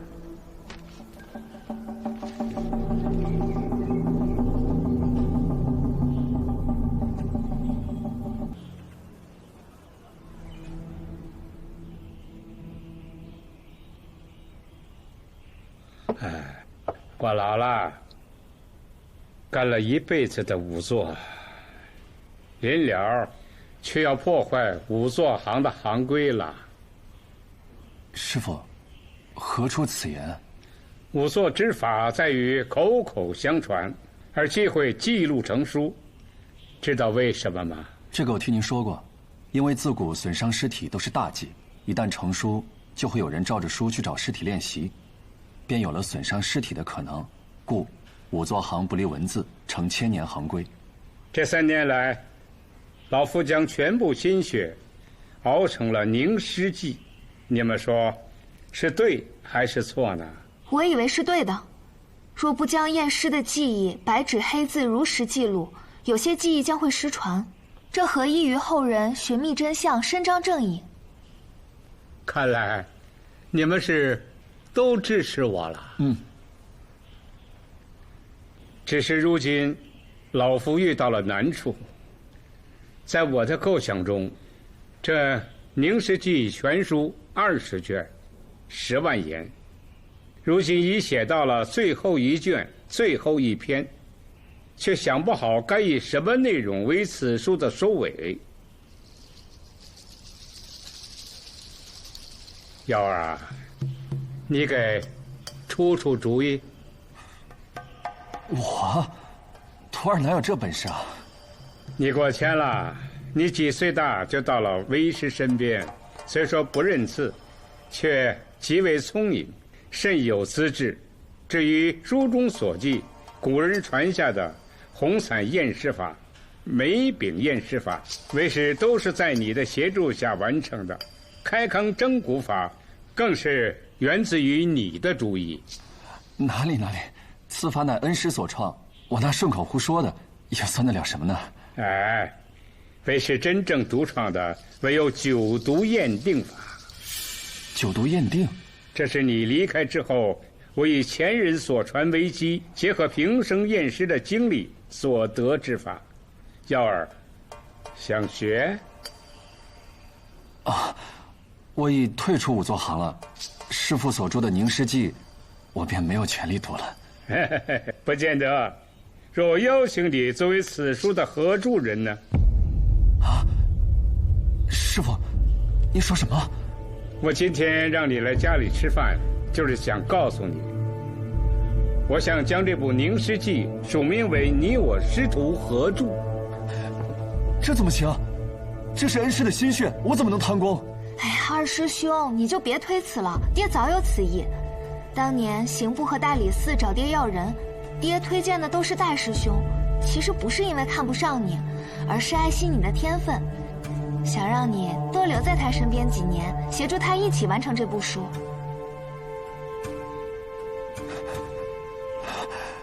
如此，是徒儿错怪师傅了。爹，我本想劝你重回仵作行，可近来听说你做炼容师做得很好，为师走在街上，亦有人过来拜谢，是因为我的爱徒为他们故去的亲人炼容。我逐渐想通了一个道理：给逝者以美貌或庄严，和还逝者猝亡之真相同样重要。故为师决定尊重你的选择，是否重回仵作行都不重要，也和与我共同署名著书人无关。你先起来吧，你不要急着做任何决定，毕竟仵作大赛报名截止于3日之后。倒是有件事需要现在办，我已经写好了，逐钟世载出师门书。之所以这样做，是为了不让即将面世的仵作之书蒙羞。你能理解吗？能理解。钟世载急功近利，表里不一，早就该将他逐出师门了。但按照仵作行的规矩，这份文书需要门下弟子一同签字。耀儿，你从小不识字，但为师听说你现在已经学会了。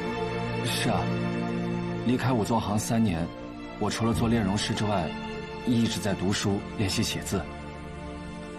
啊，耀儿好勤奋的。我也是希望有一天，继承师傅衣钵时，不叫人说我目不识丁。好，那来吧。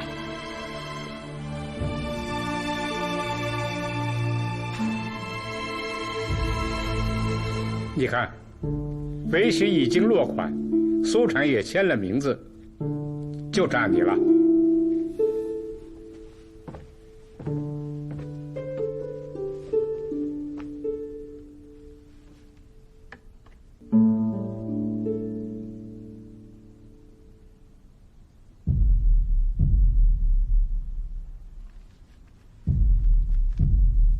写上日子，6月23。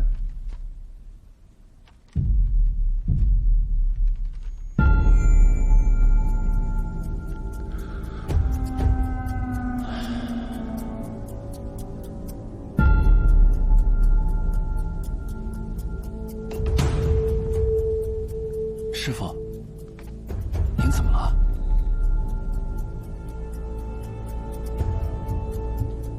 没什么。我明白，毕竟大师兄跟随您多年，但师傅不必难过，不是您无情，而是他钟世载自作孽不可活。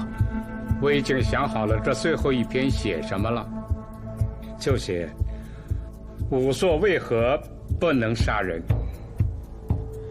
师傅，恕弟子直言，这没什么好写的吧？任何人都不可以杀人呢。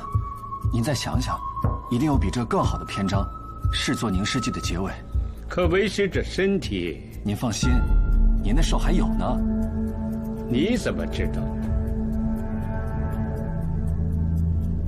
我虽然搬出去住了，但不是每隔3天都来探望您吗？其实，每隔3天，我也会去道观里为您求一次寿，早就得到了神灵的启示，说您的寿还长着呢。二师兄中孝道，苏禅不急。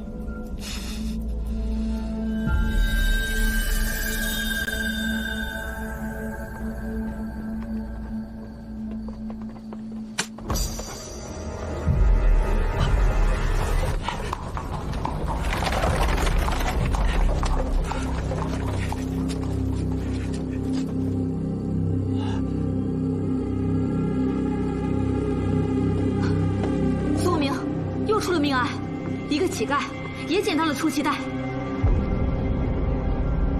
叫上仵作苏禅。仵作苏禅前来验尸，无关人等退后。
爹，我回来了。爹，爹！苏明，你不是说想吃苏珊吗？给你送过来了。快，随我去耿武作家。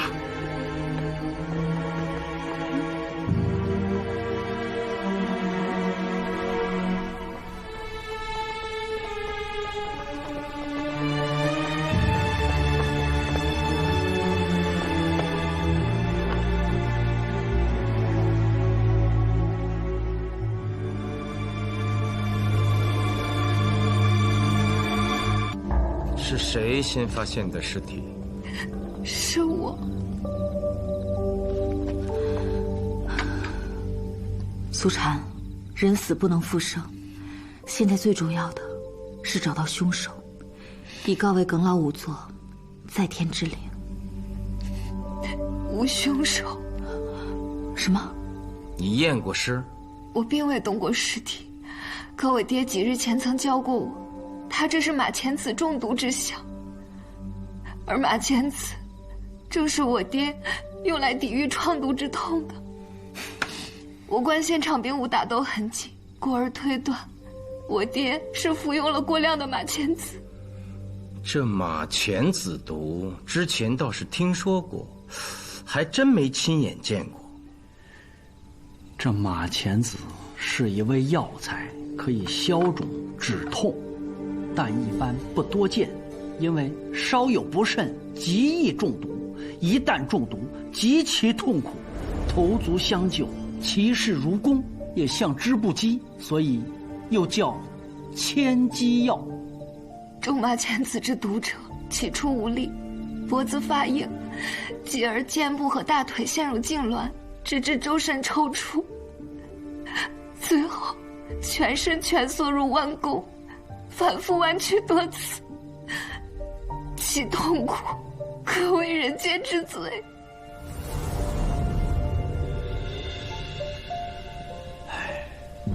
如此说来，耿老正是中了此毒。让我进去，让我进去！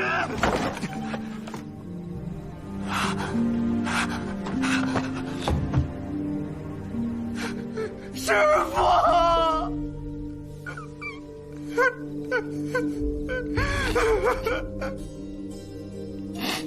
宋县尉，我师父怎么死的？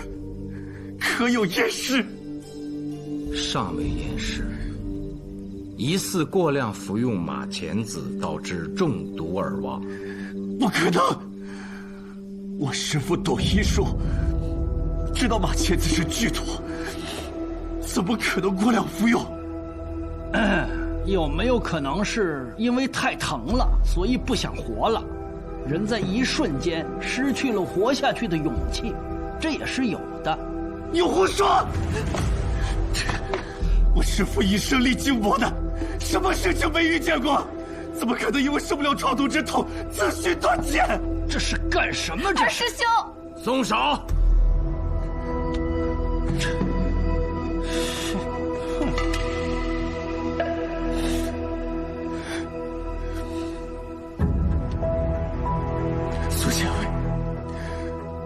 于是我阴妖为恩师验尸，找到真正的凶手。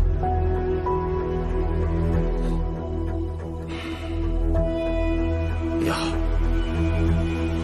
苏晨，可配合他。是。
素明，我觉得可以出个告示了，以后在大街上，尤其是十字路口，再见到那个出气袋，不可再见了。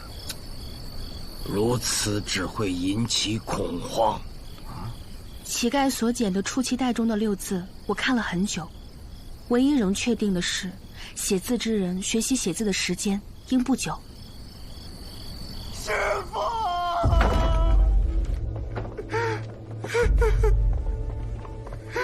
已验尸完毕，也要相信他师傅是自尽的。二位节哀，那就给老人家设置灵堂吧。苏县尉、诸位，还有素晨，趁你们都在，我有话要说。我师父对我恩重如山，他这一生最遗憾的就是我改了行。他当着苏禅的面要求我答应，让我和他一起成为仵作之书凝尸记的共著者，并以此身份重回仵作行。我当时并没有答应，现在想来，老人家这是以死相逼，是我害死了恩师。今日我当着恩师的在天之灵，请各位见证，我阴妖此后重新做一名仵作，一生不再改行，并报名参加即将到来的仵作大赛，誓拔头筹，让第一仵作的名号永驻我师门。好事啊！苏无名，虽说耿老突生变故，但阴妖重回仵作行是喜事，你不该高兴吗？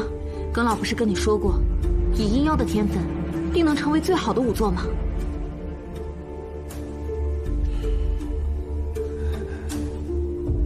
殷仵作，我想有你刚才的那番话，耿老仵作也能含笑九泉了。但当务之急是赶紧设置灵堂。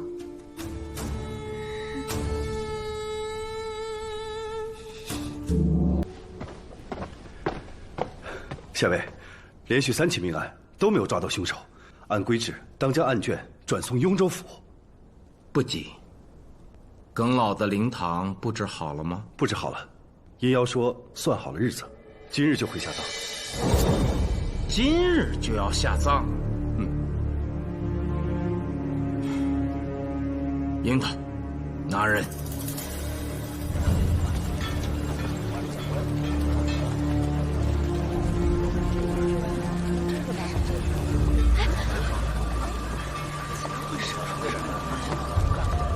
齐亮，等一等！万年县尉苏无名前来验尸，闲杂人等退后。苏县尉，师兄和我昨日已经验过尸了。耿老与你是至亲故，不符合规制。苏某决定重新验尸。死者为大，而今恩师已入棺木，你难道要开棺不成？耿老做了一辈子仵作，为了探明案情，也没少开别人的棺吧？仵作之家找借口阻止开棺，这甚是荒唐。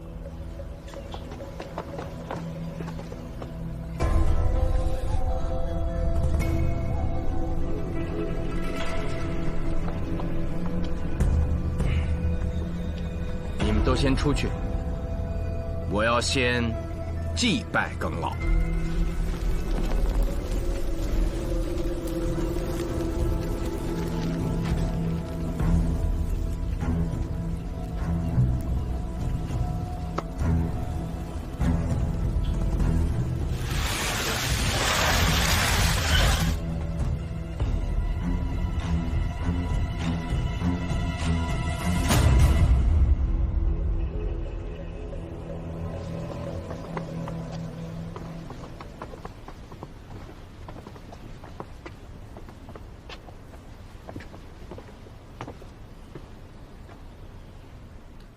苏县尉验尸结果如何？莫非我师父不是死于马钱子之毒？是。他的手上、臂上、颈上、脸上可有抓痕？没有。可有反抗撕扯的痕迹？没有。也就是说，我师父是自己服用的马钱子，而并非被人强灌进入口中的。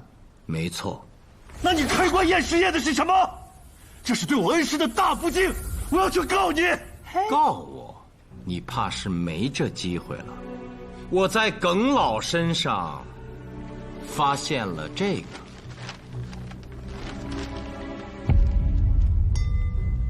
你很孝顺，耿老也很看重你，但当他发现你有可能是杀人凶手时，便将证据藏在自己的贴身之处，然后服马钱子自尽。他是想用他的绝望和死结束你的杀戮。你说什么？我听不懂。这儿有笔墨，你敢写出136三个字吗？什么意思？我为什么要写？也是。你现在有了警惕，即便写出来，也不会露破绽。这也是耿老的高明之处。写上日子，6月23。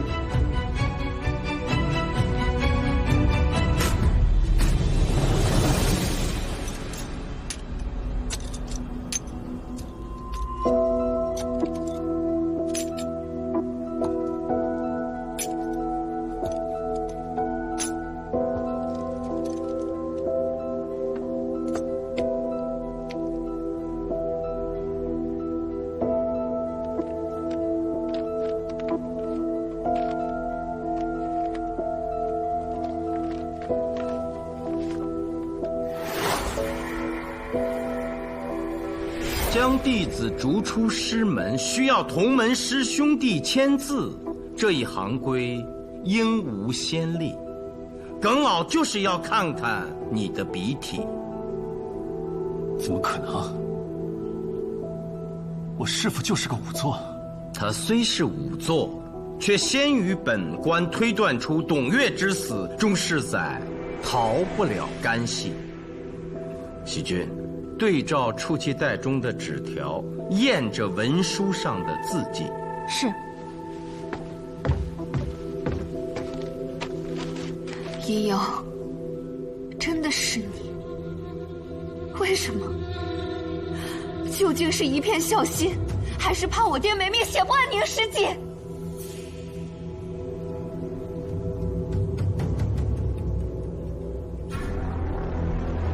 苏明，你有什么理由怀疑我？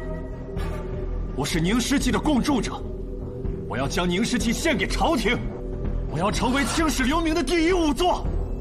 我刚才说了，你没有机会了。来，看看这个。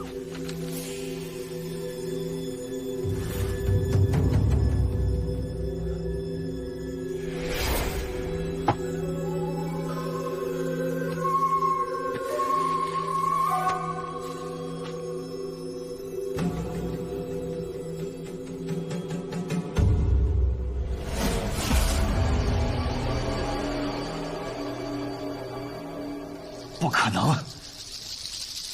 我离开这3年，我师父非常后悔。他让我一起署名仵作之书，就是在补偿我。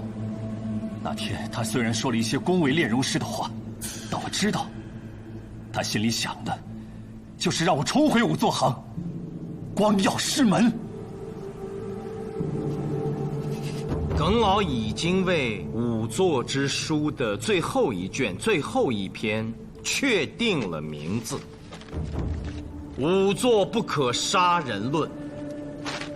单看这名字，我也很难理解。再看这纸条，我就明白了，耿老是在暗示，之所以不许你重归仵作行，是因为你杀了人。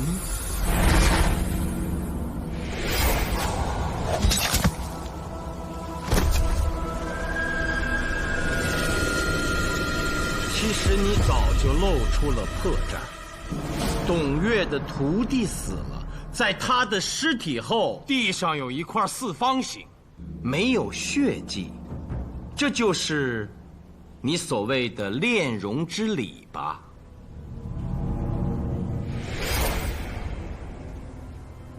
我来为董月炼容，没人知道吧？没有，我知道师父和您师门不和，所以谢谢殷先生能来。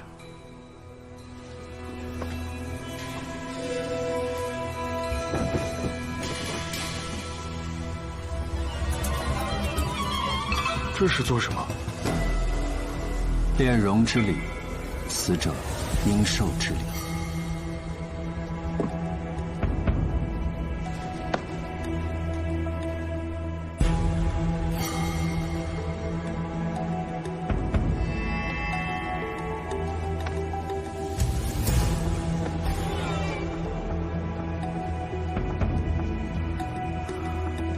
我能做些什么？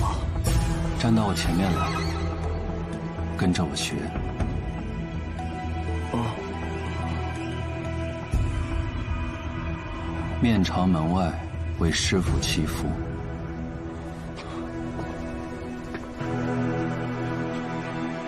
保持这个姿势，闭上眼睛。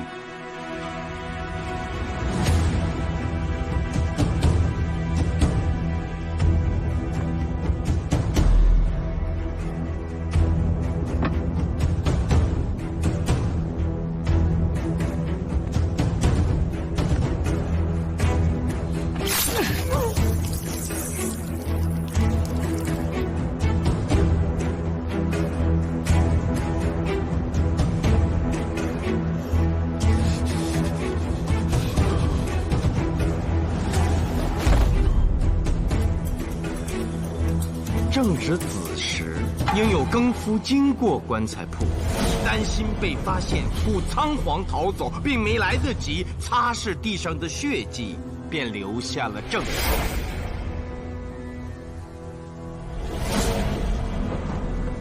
验毕。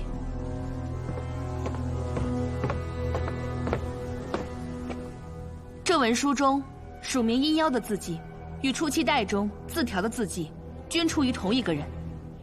以耿老的智慧，我笃定他不会没有真凭实据就服毒自尽。故我开棺验尸，果然发现他将你没有防备之时留下的字迹藏在了自己的怀中。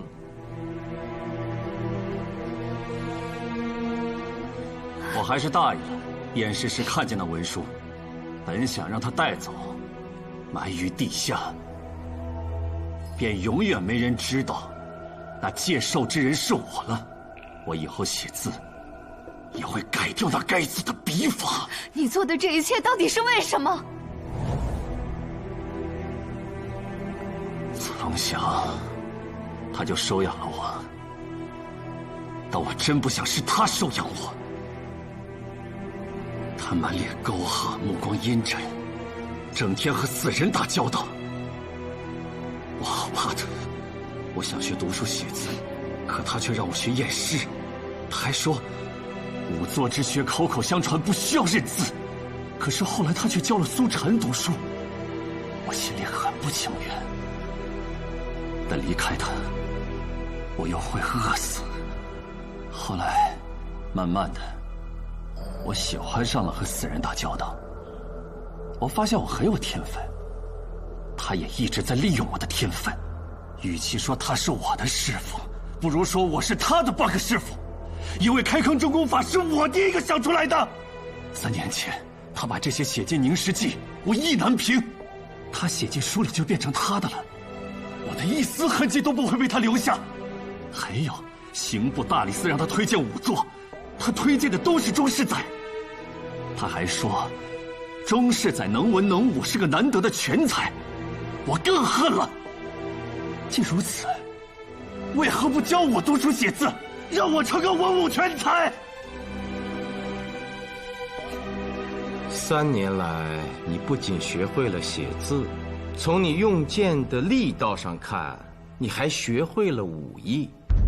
不会，当我力气大。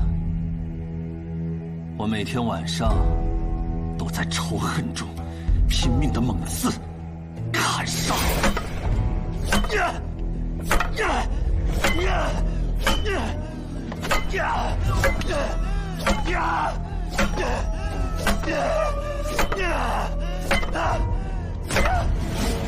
我也不傻，我改行就是为了让他心存愧疚。我了解他，他这一生最在意的就是师门传承。钟世载急功近利，早晚会出事。我就在等着这一天，到时候为了让我重回仵作行，他一定会有所表示，要么将仵作之书传给我，要么便让我拥有我本该得到的合著人的署名。我等了3年，险些没等到这一天，因为他疮毒发作，随时可能丧命。我就想起了我小时候跟着他一起经历过的案子，商人为其父借寿。你们知道吗？商人虽被腰斩，但他的父亲真的多活了好几年呢。所以，我也要借寿，我要让他活着写完仵作之书，我要凭借此书出人头地。邪恶如此，焉能当得了仵作？天分固然重要，但心肠才是根本呐。冰友，你会比你的师兄钟世载判得更重。你要为那3个无辜者偿命。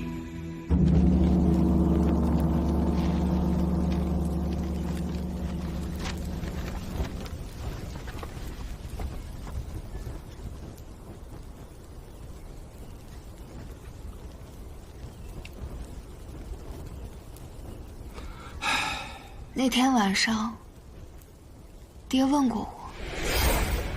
苏禅啊，若你代表师门参加仵作大赛，考官问你，仵作为何不能杀人，你将如何回答？仵作不可杀人，会有人说这是一句废话，因为任何人都不可以杀人，但这却是仵作的行规。原因之一，仵作见惯了尸体和凶杀现场，面对杀完人之后可怖的场景很是麻木。仵作还很了解凶器和杀人手段，故必须强调仵作不可杀人，否则会变成杀人恶魔。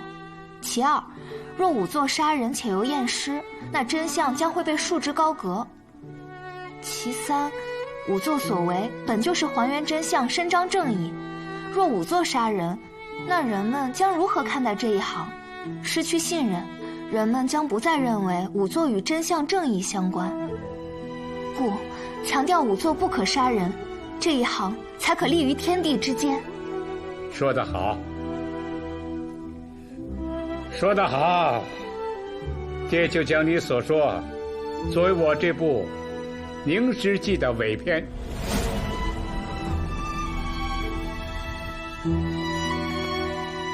我觉得耿老没有写完最后一篇，是想让你成为他的合著人。什么？仵作为何不可杀人的道理，本就是你讲出来的。作为他的女儿，你有责任替他完成此书。有了这部书的加持，你未来在仵作行将受到格外的尊重。我想，这也是耿老有意留给你的机会。